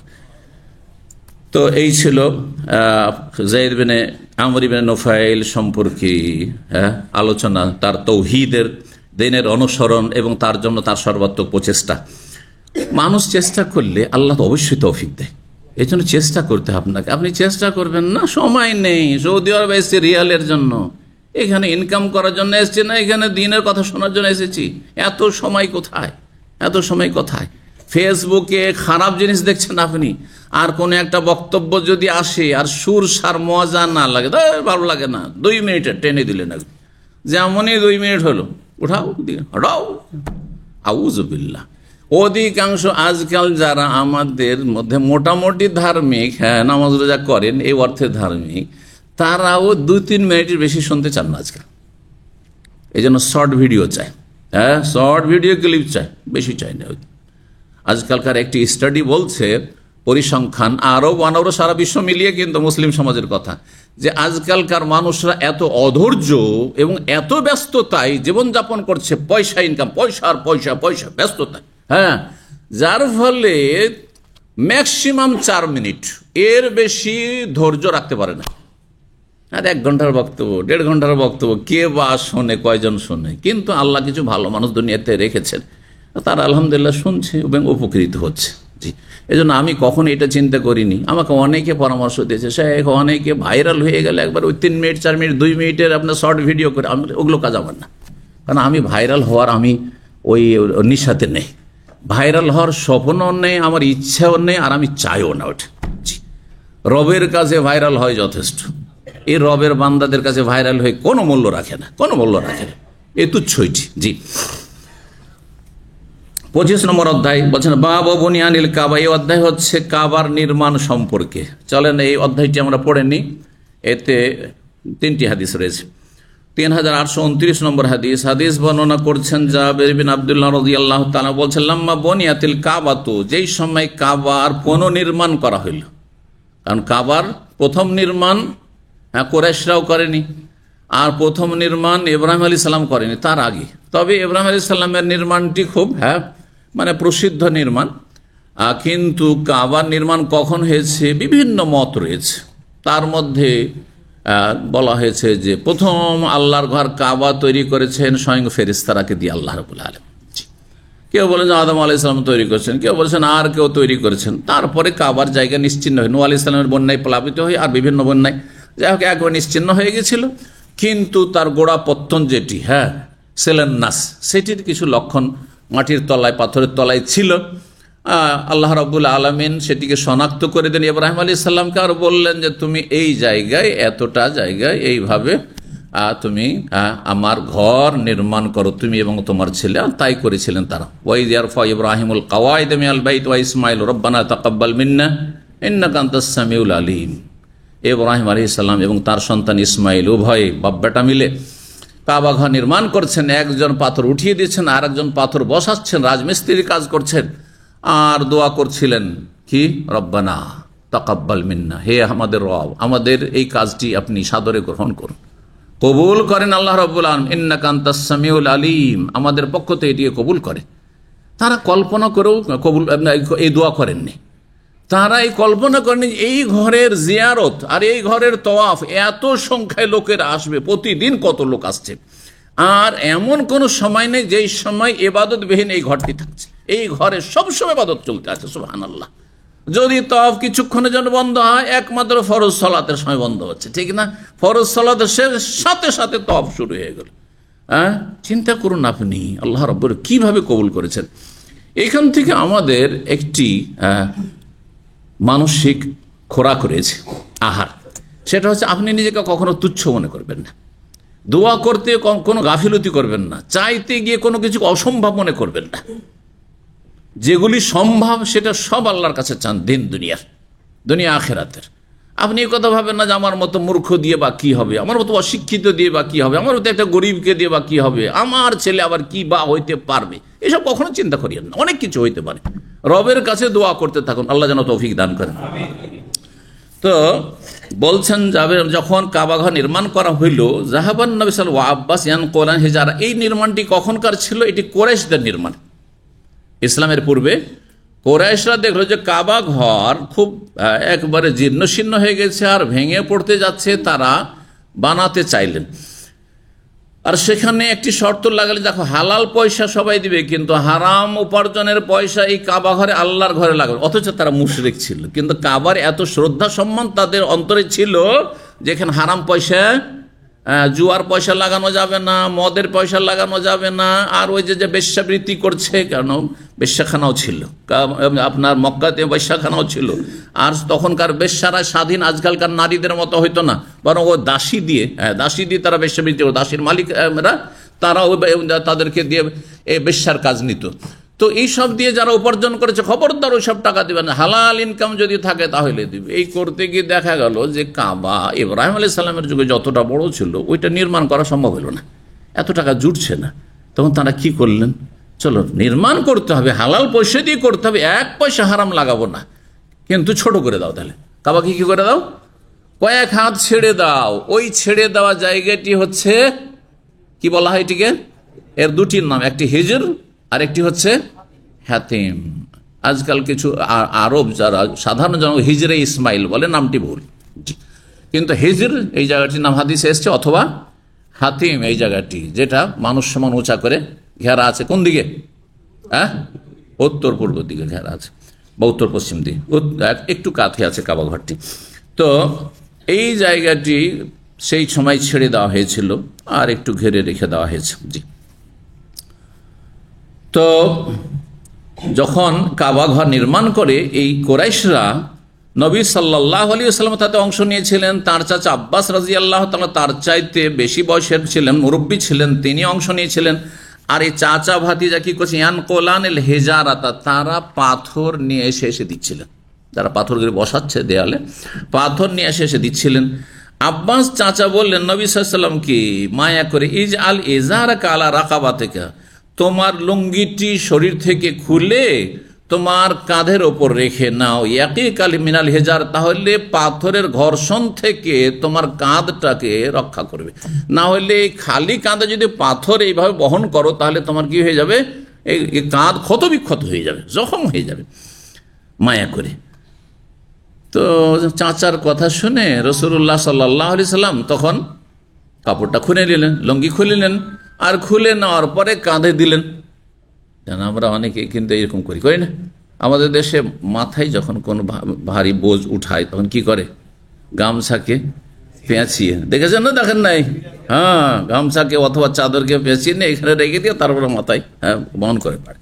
তো কাঁধে পাথর বহন করার জন্য তাই করেছিলেন। সেই সময় রাসূলুল্লাহ সাল্লাল্লাহু আলাইহি ওয়াসাল্লামের বয়স কত ছিল, এই মর্মে তিনটি মত এসেছে ইতিহাসের কিতাবে। একটি হচ্ছে 15 বছর ছিল, আরেকটি হচ্ছে 25 বছর ছিল, আরেকটি হচ্ছে 35 বছর ছিল, মানে কাবা নির্মাণের সময়। কাবা নির্মাণে যদিও কিছু সময় লেগেছে, এখন কতদিন লেগেছে, কিন্তু কথা হচ্ছে যে সেই সময় এখন কারো প্রশ্ন, তাহলে তিনটি মতই প্রমাণ করে যে নবী হওয়ার আগের ঘটনা, তাই না? 40 বছর বয়সে তিনি নবী হয়েছেন। 1400 বছর আগে আরব সমাজে বিবস্ত্র হওয়াটা এত বড় আইবের কথা ছিল না। আজকে থেকে আপনি 80-90 বছর আগে যান, মানুষ নেংটি কষে থাকতো। কি নেংটি বুঝেন না? হ্যাঁ, লাঙ্গুটা যেটা কষা বলা হয়, কি বলেন ওটাকে, কাপড় সেটে থাকতো, এতটুকু কাপড় শুধু। আপনার হিন্দু ধর্মে অনেকে আছে শুধু একটু কাপড়, একটু তেনা এই দিক থেকে ওই দিকে বাঁধা আছে, হ্যাঁ, সামনের দিকে পেছন দিকে আর কিছুই নাই। জি। তারপরে সাঁওতালদেরকে দেখে, সাঁওতাল বুঝেন, আদিবাসী, তাদের পোশাক তো আমরা এই ছোটকালে দেখেছি, এই ধরনের পোশাক দেখেছি। তো কথা হচ্ছে যে 1400 বছর আগে এটা কোনো আইবের কথা ছিল না। একটা লুঙ্গি আছে, আর 15 বছর হলে তো হালকাই বিষয়, আর তারপরে বড় হইলো কোন ব্যাপার না। কারণ সেই যুগে কুপ্রথা কি ছিল, যে বাইরের লোকেরা যারা কাবা ঘরে তওয়াফ করতে আসতো তারা কি করতো, নারী হোক আর পুরুষ হোক, পুরুষ শুধু নয় নারী হইলো, আসার পরে বলতো যে আমরা যেই সব কাপড়গুলি বাইরে থেকে নিয়েছি সেগুলি অপবিত্র, কত পাপ করি সেগুলো কাপড়, ওই সব কাপড় দিয়ে এহরাম বাঁধা যাবে না, আর ওমরা আর জিয়ারা করা, কাবার তওয়াফ করা যাবে না। আসার পরে মনে করতো যে যেহেতু কোরাইশরা হচ্ছে কি ব্রাহ্মণ, হ্যাঁ, সুতরাং তারা পুত পবিত্র, কোরাইশদের কাছ থেকে কাপড় ধার চাইতো, যে কাপড়টা একটু ধার দাও, হ্যাঁ, বাইতুল্লাহর কি করব, তওয়াফ করব। যদি কাপড় হইলো তো হইলো, মিললো, ধার মিললো তো মিললো, যদি না মিললো তখন কি করতো, উলঙ্গ হয়ে তখন তওয়াফ কাপড় খুলে রেখে দিয়ে ন্যাংটা হয়ে তওয়াফ করা শুরু করতো, মহিলা পুরুষ একাকার হয়ে এই কাবা ঘরের চারিপাশে উলঙ্গ তওয়াফ করতো তারা।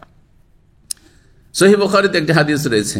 আর মহিলারা বলতো যে আজকে যে আমরা বিবস্ত্র হয়েছি, কাপড় খুলে ফেলেছি, তোমাদেরকে দেখানোর উদ্দেশ্য নয়, আর আমরা নোংরামি করার উদ্দেশ্য নয়, আর ব্যভিচারের জন্য তোমাদেরকে আকর্ষিত করছি এই উদ্দেশ্য নয়। আলিয়াউমা ইয়াবদু বাদুহু আও কুল্লুহু, আজকে শরীরে কিছু অংশ অথবা পুরো অংশই খুলে যাবে। অমা বাদা মিনহু ফালা ওহিল্লহু, যেটুকুই খুলুক না কেন, শরীরে বিবস্ত্র হোক না কেন, সেটা তোমাদের জন্য হালাল করছি না যে আমাদের দিকে ফ্যাল ফ্যাল করে তাকাইতে থাকবে। হ্যাঁ, তার মানে আমরা কি করছি, ন্যাংটা হয়ে ধর্মকর্ম করছি।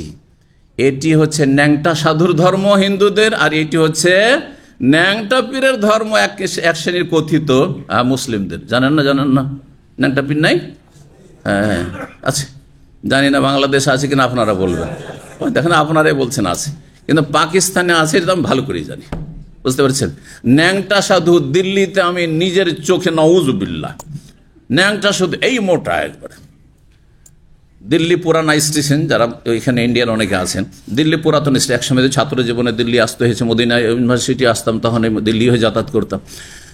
তো দিল্লিতে পুরাতন স্টেশনে নেমেছি, আর নামার পরে হেঁটে জামা মসজিদের কাছে যাবো, তো হেঁটে রাস্তাতে, আর ছাত্র জীবন পয়সা দেবো রিক্সাওয়ালাকে বা ওই অটো রিক্সাকে, দরকার কি, হাঁটতে এই তো 20 মিনিট লাগবে, হেঁটে চলে যাবো।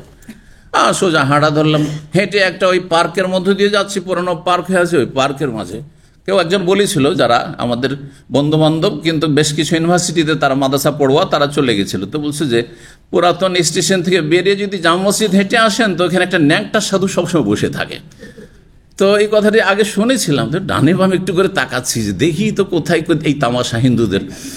তো সুবহানাল্লাহ, রাস্তা চলতে গিয়ে দেখি এক ন্যাংটা সাধু লম্বা হয়ে পড়ে আছে, আউযুবিল্লাহ, কামা ওয়ালাদাতহু উম্মুহু, মায়ের পেট থেকে যেমন ভূমিষ্ঠ হয় এরকম হয়ে পড়ে আছে একবার, বুঝতে পারছেন? তো এইটাই ধর্ম তাদের, ন্যাংটা হয় ধর্ম। তেমনি মক্কার কাফের বা আরব কাফের মুশরিক নর নারী, তাদের ধর্ম ছিল যে ন্যাংটা হয়ে কাবা ঘরের কি করতে হবে, তওয়াফ করতে হবে। রাসূলুল্লাহ সাল্লাল্লাহু আলাইহি ওয়াসাল্লাম নবম হিজরিতে আবু বকর রাদিয়াল্লাহু তাআলা আনহুকে হজ করতে পাঠালেন, নিজে আসলেন না, বললেন যে আগামী বছর হজ করব। কয়েকটি কারণ তার, হ্যাঁ, এক বছর বিলম্ব করার মক্কা বিজয়ের পর, অথচ মক্কা বিজয় অষ্টম হিজরিতে হয়ে গেছে, তার নবম হিজরিতে হজ করে কেন করলেন না? তার একটি গুরুত্বপূর্ণ কারণ হচ্ছে এই বছর মুসলিমরাও যেমন হজ করবে, কাফেরদেরকেও সামলানো যাবে না, কাফেররাও হজ করতে আসবে আর মূর্তিকে দেবদেবীকে ডাকবে, আমরা বলবো লাব্বাইক আল্লাহুম্মা লাব্বাইক, আর তার ইল্লা শারীকান তামলিকুহু ওয়া মা মালাক তারা পড়বে, হ্যাঁ, তারা দেবদেবীর নাম উচ্চারণ করবে, আর তারা ন্যাংটা হয়ে তফ করবে, আমরা ইহরামের কাপড় পরে তারা ন্যাংটা হয়ে তফ করবে। তো এইটা মেনে নেওয়া যায় না, যার ফলে ঘোষণা করে পাঠালেন আবু বকর সিদ্দিক রাদিয়াল্লাহু তাআলার মাধ্যমে আর আলী রাদিয়াল্লাহুর মাধ্যমে যে আল্লাহ ইয়াতুফা বিল বাইতে ওরিয়ানুন, আগামী বছর যে আমরা হজ করতে আসব, কোন মানুষ যেন বিবস্ত্র ন্যাংটা হয়ে কেউ বাইতুল্লাহ তফ না করে, আর কিয়ামত পর্যন্ত। জি, রাসূলুল্লাহ ঘোষণা করেছেন। তো ন্যাংটা হওয়া ধর্ম না, ধর্ম না। আল্লাহ কোরআনে বলছেন, কুল ইন্নাল্লাহা লা ইয়ামুরু বিল ফাহশা, নোংরামি এটি, ফাহেশা এটি, অশ্লীলতা, বিবস্ত্র হওয়া, হ্যাঁ, আপনার অর্ধ উলঙ্গ হওয়া অথবা উলঙ্গ হওয়া, নারীদের পেট ফিট খোলা রাখা শাড়ি পরে, নারীদের ওড়না না রাখা, চুল খুলে রাখা, আর ঘাড় কাঁধ খুলে রাখা, ইত্যাদি ইত্যাদি, এগুলি হচ্ছে ফাহেশা, অশ্লীলতা, অশ্লীলতার দিকে আহ্বান, বেহায়াপন না, এগুলি হচ্ছে নোংরামি। জি, আল্লাহ তাদের অনিষ্ট থেকে রক্ষা করুন, হিদায়াত দান করুন। তো রাসূলুল্লাহ সাল্লাল্লাহু আলাইহি ওয়াসাল্লাম যখন লুঙ্গিটা কাঁধে দিলেন আর তারপরে পাথর নিতে যাবেন, দিয়েছেন শুধু কাঁধে, আর ফাখারা ইলাল আরদ, হঠাৎ করে বেহুশ হয়ে জমিনে পড়ে গেলেন, পড়ে গিয়ে বেহুশ হয়ে গেলেন। অন্য রিওয়ায়াতে রয়েছে যে সেই সময় জিবরাইল আলাইহিস সালাম ডাক দিয়েছেন, এখনো নবী হননি কিন্তু জিবরাইল ডাক দিচ্ছেন, ইয়া মুহাম্মদ, হ্যাঁ তুমি লুঙ্গি পরো, লুঙ্গি পরো, তুমি খুঁজে যা রাখ, হ্যাঁ লুঙ্গি পরিধান করো, তুমি বিবস্ত্র হয়েও না। সাথে সাথে তিনি বেহুশ হয়ে গেছেন। খুব লজ্জাশীল, খুব লজ্জাশীল মানুষকে যদি তার বিপরীত কিছু করা হয় তাহলে কিন্তু তার অবস্থা খারাপ হয়ে যায়। বড়দের কথা বলছে, বিশেষ করে ছোট বাচ্চাদের উদাহরণ দিলে আরো ভালো বুঝবেন না? ছোট বাচ্চা যার সামনে ন্যাংটা হয়ে তার পেশাব পায়খানা করার অভ্যাস, তার ছাড়া কারো কাছে করবে না। যদি শুধু মা যদি তাকে তার পেশাব পায়খানা পরিষ্কার করে অভ্যস্ত হয়, তো বাবার সামনেও সে কাপড় খুলবে না। হ্যাঁ, যদি অন্য কাউকে দেখে যে ও পেশাব পায়খানা করে বেরিয়েছে, ওর মা তাকে নিয়ে বেরিয়েছে, ছোট বাচ্চা 2 বছর 3 বছর 4 বছর এই বাচ্চাগুলি, আর অন্য কেউ দেখে নেছে, একবার মারতে শুরু করে দেবে। দেখেছেন এরকম দৃশ্য? আমি দেখেছি, মারতে শুরু করে। কারণ আল্লাহ মানুষকে সৃষ্টি করেছেন নর হোক আর নারী বড় লজ্জাশীল করে, আর রাসূলুল্লাহ সবচেয়ে বেশি লজ্জাশীল ছিলেন। সুতরাং এই পরিস্থিতিতে তিনি আর সেটাকে মেনে নিতে পারেন, বরদাস্ত করতে পারেননি, বেহুশ হয়েছেন, অথবা আল্লাহ বেহুশ করে দিয়েছেন, সেটাও হইতে পারে। এই কথা যখন তার কানে পৌঁছাচ্ছে জিবরাইল আলাইহিস সালামের কথা, তখন বেহুশ হয়ে গেছেন। তো তারপরে এমন বেহুশ হয়েছেন যে অত্তামাহাত আইনাহু ইলাস সামা, তার 2 চোখ আকাশের দিকে বড় বড় হয়ে তাকাচ্ছে। যখন মানুষ বেহুশ হয়ে যায় তখন চোখ বড় বড় করে আকাশের দিকে তাকায়। সুম্মা আফাকা, তার কিছুক্ষণ পরেই তার হুঁশ ফিরে আসলো। এ ফাঁকা হওয়া মানে হুঁশ ফিরে আসলো। আর হুঁশ ফিরে আসতেই প্রথম বলছেন, এজারি এজারি, আমার লুঙ্গি দাও, আমার লুঙ্গি দাও। লুঙ্গিটা কাঁধ থেকে পড়ে গেছে ছটকে দূরে, তো বলছেন লুঙ্গি দাও, লুঙ্গি দাও। ফাসাদ্দালে, তাড়াতাড়ি করে তার শরীরে লুঙ্গি জড়িয়ে দেওয়া হইল। জি, 3830 নম্বর হাদিস বর্ণনা করছেন আবু ওবাইদুল্লাহ ইবনে আবি ইয়াজিদ ক্বালা, ওবাইদুল্লাহ ইবনে ইয়াজিদ, আমর ইবনে দিনার এবং ওবাইদুল্লাহ, 2 জন বর্ণনা করেন, লাম ইয়াকুন আলা হাদিন নবী হাওলাল বাইতি হায়াতুন, নবী সাল্লাল্লাহু আলাইহি ওয়াসাল্লামের আমলে বাইতুল্লাহর চারপাশে কোনো দেয়াল ছিল না। আজকাল যেমন চারিদিকে ঘেরা, মসজিদ হারামের বিল্ডিং আছে, এমনকি দেয়াল পর্যন্ত, প্রাচীর পর্যন্ত ছিল না, খোলা ময়দান ছিল, কাবা ঘর, আর চারিদিকে সব খোলা, কিছুটা জায়গায় তওয়াফ করে, আর বাকি এমনি খোলা ময়দান, সব আসছে যাচ্ছে চারিদিকে। বলছেন কানু ইয়াসাল্লুনা হাওলাল বাইত, সবাই আসতো আর বাইতুল্লাহর চারপাশে সালাত আদায় করতো। হাত্তা কানা উমর রাদিয়াল্লাহু খেলাফত আমল পর্যন্ত। তাহলে রাসূলুল্লাহ সাল্লাল্লাহু আলাইহি জামানায়, আবু বকরের জামানায় কি ছিল? কাবার চারিদিক চত্বর পুরো উন্মুক্ত ছিল, চারিদিকে যে পাহাড় টাহাড় আছে ওইরকমই ছিল, খোলা ছিল, কিছুই ছিল না। ওমর রাদিয়াল্লাহু তাআলা কি করলেন, ফাবানা হাওলাহু হায়াতান, কাবার চারপাশে একটি প্রাচীর দেয়াল তৈরি করে দিলেন। কাল ওবায়দুল্লাহ বলছেন জাদরাহু, মানে হায়েত বা জেদার মানেও দেয়াল হয়, সেটি ছিল কি জেদারহু কাসির বা জাদরহু কাসির, সে দেয়ালটি একেবারে ছোট ছিল, এমন না যে উঁচা দেয়াল ছিল। ফাবানাহু ইবনু জুবাইর, তারপরে আব্দুল্লাহ বিন জুবাইর রাদিয়াল্লাহু তাআলা আনহু যখন খলিফা হয়েছিলেন কয়েক বছরের জন্য, উমাইয়া আমলে তিনি খলিফা হয়েছিলেন, তো তিনি তখন কাবার পুনর্নির্মাণ করেছিলেন। এখানেই আজকের আলোচনা শেষ করি। ওয়া জাযাকুমুল্লাহু খাইরান ওয়া সাল্লাল্লাহু ওয়া সাল্লাম আলা নবিয়িনা মুহাম্মদ ওয়া আলা আলিহি ওয়া সাহবিহি আজমাইন।